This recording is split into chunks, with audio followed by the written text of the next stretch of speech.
Sallallahu alaihi wasallam bersabda, "Thalathatun la turfa'u salatuhum an ru'usihim illa shibra." Ada 3 golongan manusia. Salat mereka tidak akan diangkat dari kepala mereka kecuali hanya sejengkal. Sejengkal aja dari kepala, setelah itu sudah tertahan. Enggak terus menembus langit diterima oleh Allah, enggak. Alias ditolak. 3 golongan manusia. Siapa 3 golongan manusia? Nah, perhatikan. Pertama, mungkin ada 1-2 di antara antum yang terkena poin pertama ini. Enggak mungkin semuanya lah. Mungkin 1-2 lah. Pertama adalah rajulun amma qauman wa hum lahu karihun. Seseorang laki-laki, ini laki-laki, enggak boleh wanita, yang memimpin mengimami satu kaum padahal kaum itu membenci sang imam. Ini berlaku dalam sholat, berlaku di luar sholat. RT, RW, lurah, camat, wali kota atau bupati, gubernur, sampai menteri, sampai presiden itu pemimpin, tapi dibenci oleh kaumnya. Sholatnya tidak akan diterima. Sholatnya tidak akan diangkat dari kepalanya kecuali hanya sejengkal, mentap sudah di sana. Makanya kalau kita umpamanya sholat di satu daerah, di satu kota ada masjid, kita sebagai pendatang jangan berani-berani jadi imam tanpa izin dari si pribumi di sana. Tiba-tiba kita maju karena merasa kita memiliki ilmu yang lebih, makmum membenci hal itu. Nggak boleh. Ini pertama. Kedua, antum semua ikhwan yang ada di sini nggak akan kena dengan yang kedua ini. Yang kena di sini akhwat, khusus akhwat yang kedua ini. Hafalkan jadi senjata bagi ikhwan. Kedua, wamro'atun batat wa zawjuha sakhitun 'alaiha. Seorang wanita yang tidur dalam keadaan suaminya murka kepadanya.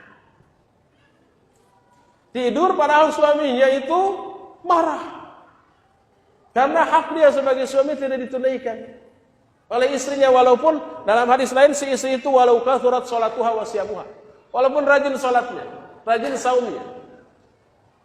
Seorang umpamanya istri malam-malam tahajud jam 2, khusyuk sampai nangis sampai subuh.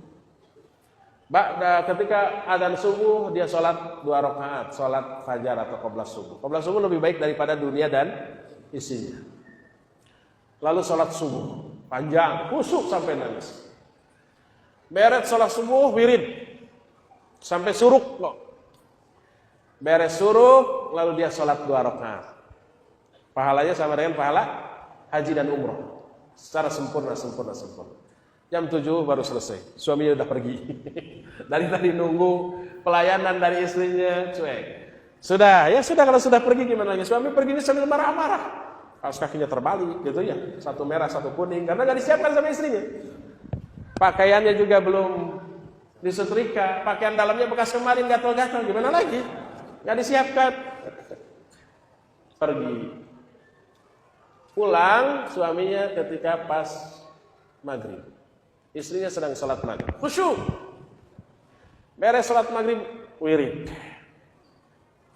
Setelah itu sholat ba'da maghrib sampai isya. Lalu adzan isya, dia sholat lagi, isya, khusyuk sampai nangis, wirid. Ya, setelah itu baru sholat sunat ba'da isya sampai jam 9. Ke kamar suaminya sudah tidur dalam keadaan marah. Ya sudah, gimana lagi? Jam 2 bangun lagi, tahajud lagi. Gitu terus. Istri salihah. Itu salatnya nggak diterima oleh Allah SWT. Karena kewajiban yang paling pokok setelah kepada Allah kepada suami. Suami melihat istrinya tidur pulas dalam keadaan suaminya marah karena hak-haknya tidak terpenuhi. Istri yang sabar itu nggak diterima salatnya. Kasih tahu ke wanita-wanita seperti itu.